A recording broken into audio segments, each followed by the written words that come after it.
بسم اللہ الرحمن الرحیم الحمد للہ کفا وسلام علی نبیہ المصطفیٰ نبینا محمد وعلی آلہ وصحبہ ومن تبعہم بإحسان الی یوم الدین۔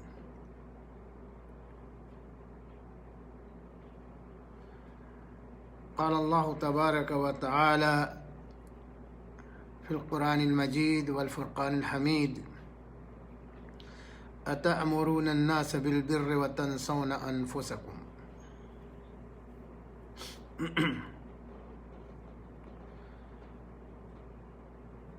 موضوع گفتگو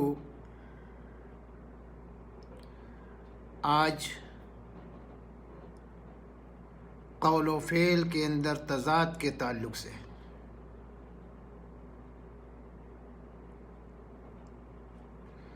دوستو،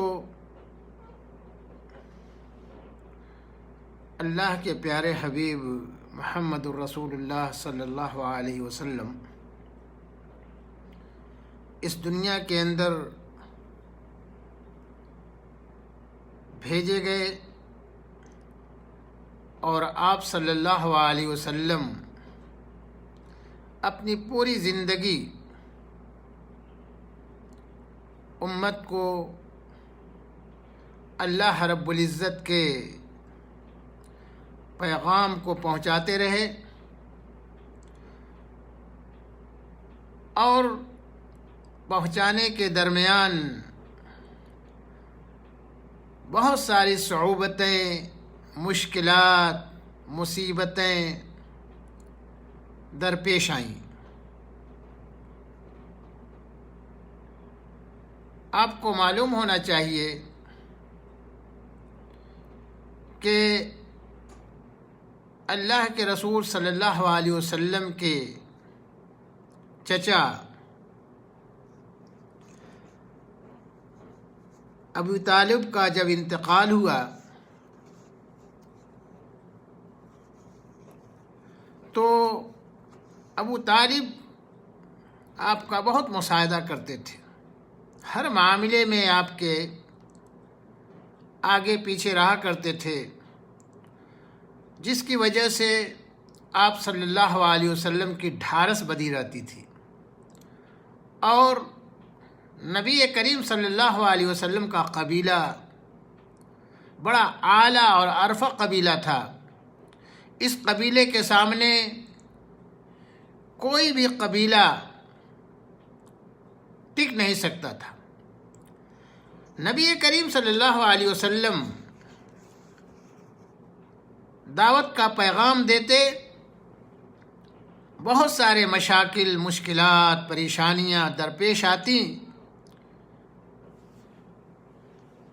تو آپ صلی اللہ علیہ وسلم کے چچا ابو طالب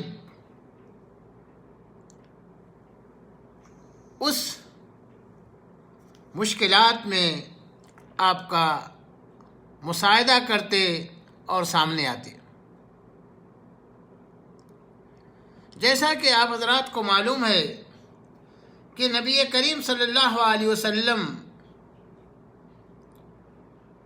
کے والد جب آپ رحم مادر میں تھے، اپنی ماں کے پیٹ کے اندر تھے، تبھی انتقال ہو گیا تھا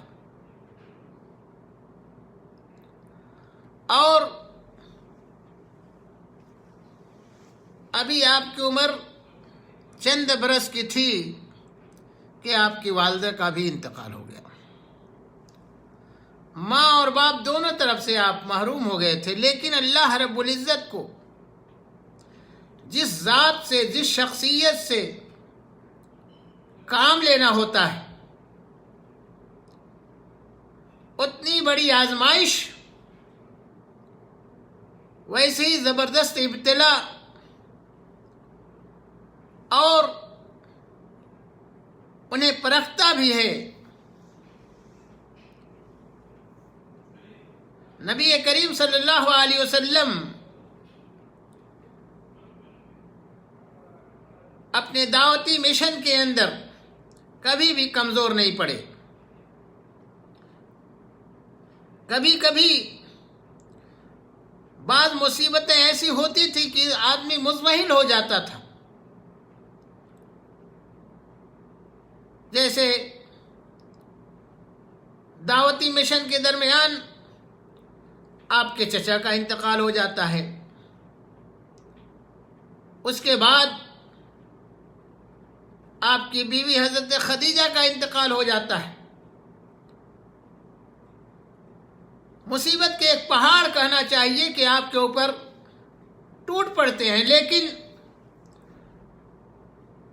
نبی کریم صلی اللہ علیہ وسلم اپنے اس مشن میں کبھی بھی کمزور نہیں پڑے۔ آپ صلی اللہ علیہ وسلم اپنے اس مشن کے اندر ہمیشہ بڑے ہی مستعدی کے ساتھ جمے رہے۔ تمام کے تمام مشاکل اور مصائب کا آپ خندہ پیشانی کے ساتھ استقبال کرتے رہے، اور آپ کی بیوی اور آپ کے چچا کے انتقال کے بعد نبی کریم صلی اللہ علیہ وسلم اس طریقے سے مکے کے اندر جو اپنی دعوتی مشن کے اندر لگے ہوئے تھے، آپ نے سوچا کہ اب تھوڑا سا مکے سے باہر نکل کر کے اپنے اس دعوت کو میں عام کروں۔ چنانچہ نبی کریم صلی اللہ علیہ وسلم طائف جاتے ہیں۔ طائف میں بھی آپ کو کوئی یہ نہیں کہ بڑے حفاوت کے ساتھ استقبال کیا جاتا ہے، نہیں، بلکہ وہاں بھی ان کو بڑے ہی ایسے انداز سے نبی کریم صلی اللہ علیہ وسلم کو تکلیف دی جاتی ہے جو ناقابل بیان ہے۔ نبی کریم صلی اللہ علیہ وسلم کے آگے پیچھے کچھ اوباشوں کو لگا دیا جاتا ہے،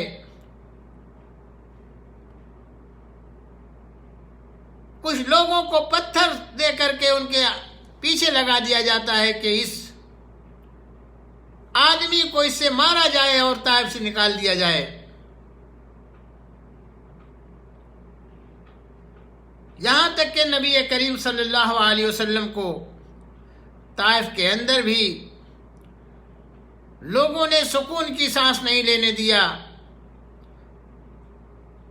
اپنی دعوت کو پھیلانے کا موقع نہیں دیا، اور نبی کریم صلی اللہ علیہ وسلم وہاں سے بھی اپنے حق کو ادا کر کے لوٹتے ہیں، اور اس کے بعد اللہ رب العزت نے نبی کریم صلی اللہ علیہ وسلم کو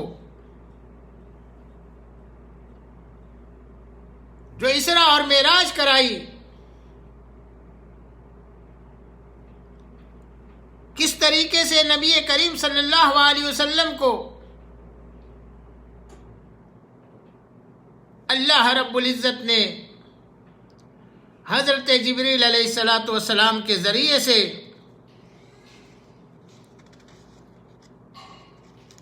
اپنے پاس بلاتے ہیں۔ سب سے پہلے حضرت جبریل علیہ السلام نبی کریم صلی اللہ علیہ وسلم کو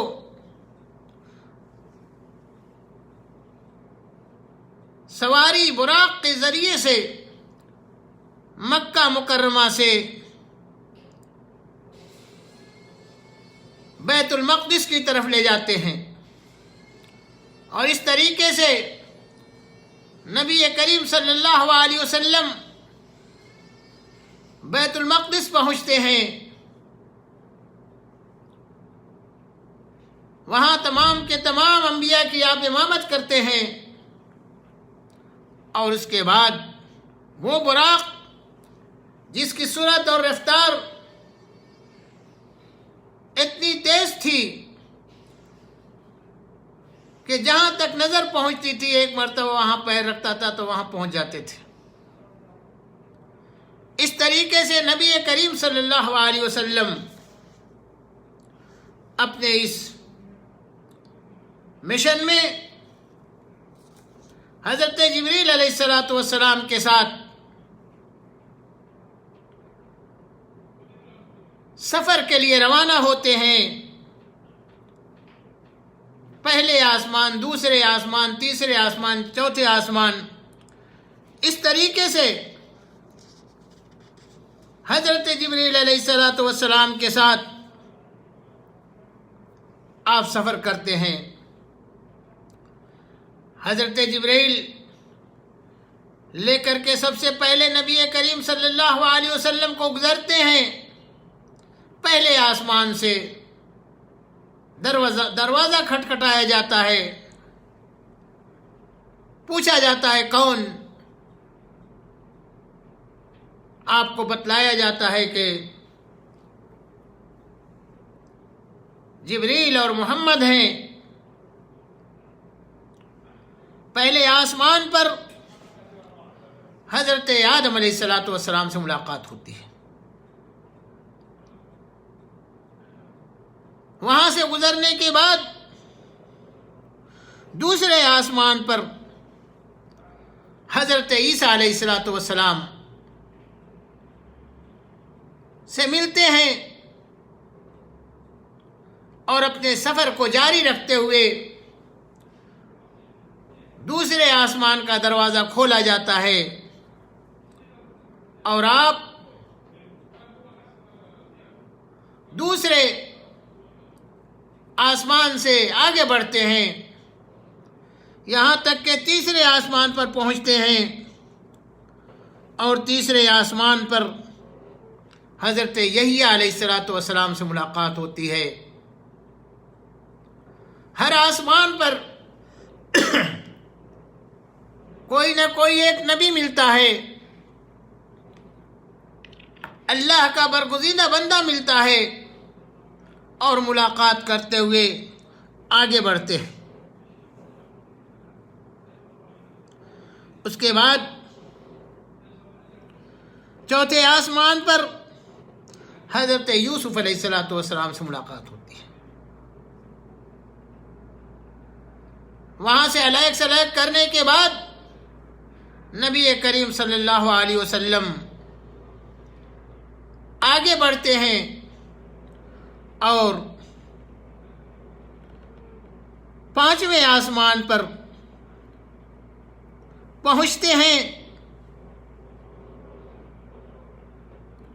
جس پر اس چوتھے آسمان پر پہنچتے ہیں جس پر حضرت ادریس علیہ السلام سے ملاقات ہوتی ہے۔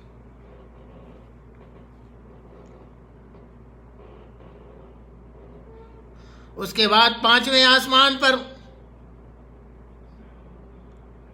حضرت ہارون علیہ السلام،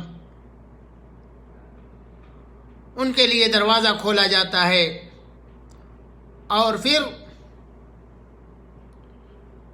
پانچویں سے چھٹے آسمان پر حضرت موسیٰ علیہ السلام سے ملاقات ہوتی ہے، اور اس کے بعد آخری آسمان پر ساتویں آسمان پر حضرت ابراہیم علیہ السلام سے۔ میں بتاتا چلوں کہ اسی سفر میں اللہ رب العزت نے پیارے حبیب محمد الرسول اللہ صلی اللہ علیہ وسلم کو بلایا، اور بلا کر کے جو سب سے بڑا تحفہ دیا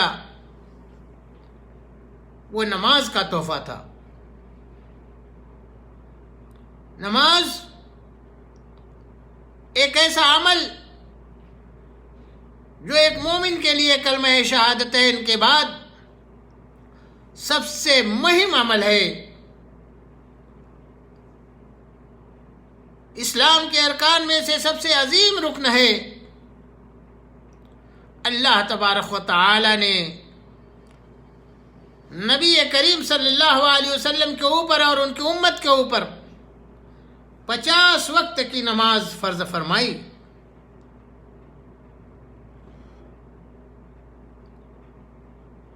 ایک عظیم تحفہ اللہ تبارک و تعالی نے نبی کریم صلی اللہ علیہ وسلم کو دیا۔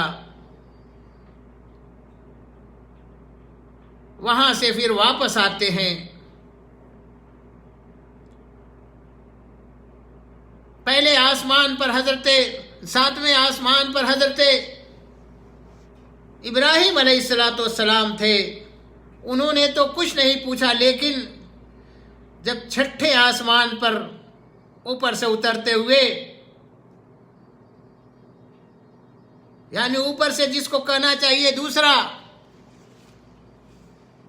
آسمان، تو حضرت موسیٰ علیہ السلام آپ کے انتظار میں تھے، اور اہلاً و سہلاً کہا،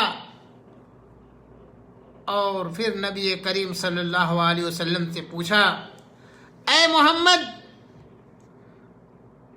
اللہ رب العزت نے تمہیں اپنے پاس بلایا تھا، زمین سے عرش پہ بلایا تھا، آخر کیا ماجرا تھا، کیا معاملہ تھا؟ نبی کریم صلی اللہ علیہ وسلم نے فرمایا کہ اللہ رب العزت نے میری امت کے اوپر 50 وقت کی نماز فرض کی۔ حضرت موسیٰ علیہ السلام سنتے ہی ہکا بکا رہ گئے اور کہنے لگے، اے محمد، کیا تمہیں یقین ہے کہ تمہاری یہ امت 50 وقت کی نماز ادا کر سکتی ہے؟ حضرت موسیٰ علیہ السلام نے کہا، اے محمد، واپس جاؤ اور اللہ تبارک و تعالی سے اس کے اندر تخفیف کرا لو۔ اللہ کے پیارے حبیب محمد رسول اللہ صلی اللہ علیہ وسلم واپس جاتے ہیں اور اللہ کے حضور التجا کرتے ہیں، کہتے ہیں، اللہ، میری امت اس کی طاقت نہیں رکھتی کہ 50 وقت کی نماز پڑھے۔ اللہ رب العزت نے نبی کریم صلی اللہ علیہ وسلم کی اس عرضی کو قبول فرمایا۔ آپ کی بات کو اللہ تبارک و تعالی نے کہا کہ محمد، چلو میں 10 کم کر دیتا ہوں۔ نبی کریم صلی اللہ علیہ وسلم وہاں سے آتے ہیں، پھر موسیٰ علیہ السلام وہی چیز پوچھتے ہیں، کیا کیا آپ کے رب نے؟ کہا، ہمارے رب نے 10 وقت کی نماز کو تخفیف کر دیا اور اب 40 ہی باقی رہ گئے۔ موسیٰ علیہ السلام نے کہا، محمد، میں جانتا ہوں تمہاری امت اسے نہیں ادا کر سکتی، جاؤ اللہ کے پاس اور تخفیف کراؤ۔ جاتے ہیں اللہ تبارک و تعالی کہ ہاں پھر التماس کرتے ہیں، گزارش کرتے ہیں، اللہ رب العزت پھر اس کے اندر کمی کر دیتے ہیں۔ پھر موسیٰ علیہ السلام کے پاس سے گزرتے ہوئے پہنچتے ہیں، موسیٰ علیہ السلام پھر وہی پوچھتے ہیں۔ نبی کریم صلی اللہ علیہ وسلم نے فرمایا، اللہ رب العزت نے کم کر دی۔ کہا، کتنی؟ پھر بتایا کہ اختلاف روایت، کسی نے 5، کسی نے 10، بہرحال آتے جاتے رہے یہاں تک کہ اللہ رب العزت نے 5 وقت کی نماز باقی رکھی اور 45 وقت کی نماز کو معاف فرما دیا۔ اور اللہ تبارک و تعالیٰ نے فرمایا اے محمد جاؤ، تمہاری امت اگر 5 وقت کی نماز پڑھتی رہے گی تو میں اسے 50 وقت کی نماز کا ثواب دوں گا۔ آپ غور کیجئے میرے دوستو، کتنا عظیم تحفہ اللہ رب العزت نے نبی کریم صلی اللہ علیہ وسلم کو معراج میں دیا۔ لیکن آج بہت سارے لوگ ہیں جو اس سے روگردانی کرتے ہیں اور اس پر عمل نہیں کرتے۔ آئیے دوستو، اصل جو میرا موضوع ہے وہ یہ ہے کہ قول و فعل کے اندر تضاد اگر ہو تو اس کی بڑی سخت سزا ہے۔ اللہ کے رسول صلی اللہ علیہ وسلم نے اس سفر کے اندر بہت ساری چیزیں دیکھی اور ان چیزوں میں سے ایک چیز یہ دیکھا کہ ایک گروہ پر سے آپ گزرے تو وہ لوگ ایسے تھے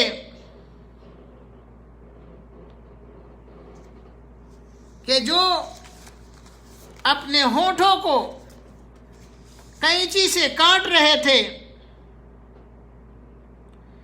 نبی کریم صلی اللہ علیہ وسلم نے پوچھا حضرت جبریل علیہ السلام سے کہ اے جبریل، یہ کون لوگ ہیں جو قینچی سے اپنے ہونٹوں کو کاٹ رہے ہیں،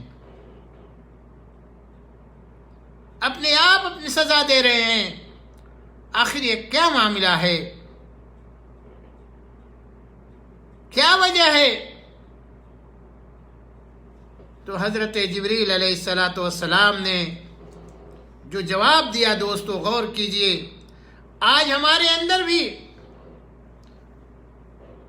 کہیں ایسا نہ ہو کہ ہم ٹٹولے ہیں اور ہمارے اندر بھی یہ چیزیں پائی جاتی ہوں۔ اور وہ کیا کہ ہم کہتے ضرور ہیں، ممبر و محراب پہ کھڑے ہو کر کے بہت ساری باتیں کہتے ہیں، لیکن عمل خود نہیں کرتے۔ ایسے لوگوں کا انجام وہی ہوگا جو نبی کریم صلی اللہ علیہ وسلم نے معراج کی رات دیکھی تھی کہ قینچی سے اپنے ہونٹوں کو کاٹ رہے ہیں، بنفس نفیس سزا دے رہے ہیں اپنے آپ کو۔ حضرت جبریل علیہ السلام سے اللہ کے رسول، اللہ کے پیارے حبیب محمد رسول اللہ صلی اللہ علیہ وسلم نے پوچھا کہ اے جبریل، یہ کون لوگ ہیں؟ تو آپ نے جو جواب دیا غور کیجئے دوستو، اور اپنے گریبان میں منہ ڈال کر کے سوچئے، کہیں ایسا تو نہیں کہ ہمارے اندر بھی یا ہمارے اوپر بھی یہ منطبق ہوتی ہو۔ أَتَأْمُرُونَ النَّاسَ بِالْبِرِّ وَتَنْسَوْنَ أَنفُسَكُمْ۔ عزیز دوستو، لوگوں کو تو بھلائی کا حکم دیتے ہیں اور خود اپنی ذات کو بھولے ہوئے ہوتے ہیں۔ آج کتنے ایسے لوگ ہیں، باتیں بڑی لچھے دار، اور سمجھتے یہ ہیں کہ ہم نے جو بات کہی ہے تھوڑی نا ہمیں عمل کرنا، ہم نے تو صرف بتا دینا ہے۔ بہت سارے لوگوں کے یہ حالات ہیں دوستو، غور کیجئے کتنی سخت سزا ہے ایسے لوگوں کی جو لوگ قول اور فعل کے اندر تضاد ہوتا ہے۔ اس لیے میرے دینی و اسلامی بھائیوں، ایسی چیزوں سے بچیے جو ہمارے اور آپ کے لیے باعث عذاب بنے اور قیامت کے دن مصیبتوں کا ایک پلندہ ہمارے لیے ہو۔ اس لیے دوستو غور کیجیے، اللہ کے رسول صلی اللہ علیہ وسلم نے جو بات بتلائی ہے اس پر عمل کیجیے۔ کتنے ایسے لوگ ہیں دوستو کہ آج ان کے قول و فعل کے اندر تضاد ہوتا ہے، عملی میدان میں دیکھیے تو بالکل زیرو ہوتے ہیں، لیکن عوام کے نزدیک وہ ہیرو بننے کی کوشش کرتے ہیں۔ دوستو ہو سکتا ہے کہ آپ دنیا کے اندر ہیرو بننے، لیکن آخر میں انجام زیرو ہی کا ہوگا، جیسا کہ اللہ کے رسول صلی اللہ علیہ وسلم نے بتلایا۔ اس لیے دوستو اپنے اعمال پر نظر ثانی کیجیے، اپنی اصلاح پہلے کیجیے، انشاءاللہ العزیز دنیا بھی آپ کے قدموں میں آ جائے گی اور آخرت میں بھی اللہ تبارک و تعالیٰ آپ کو بڑے سے بڑے انعامات سے نوازے گا۔ اللہ رب العزت سے دعا کرنا چاہیے کہ اللہ تبارک و تعالیٰ ہمارے قول اور فعل کے اندر موافقت اور تطابق پیدا کرنے کی توفیق عنایت فرمائے اور تضاد سے ہم کو محفوظ رکھے۔ وما علینا الا البلاغ وآخر دعوانا ان الحمد للہ رب العالمین۔ السلام علیکم ورحمۃ اللہ وبرکاتہ۔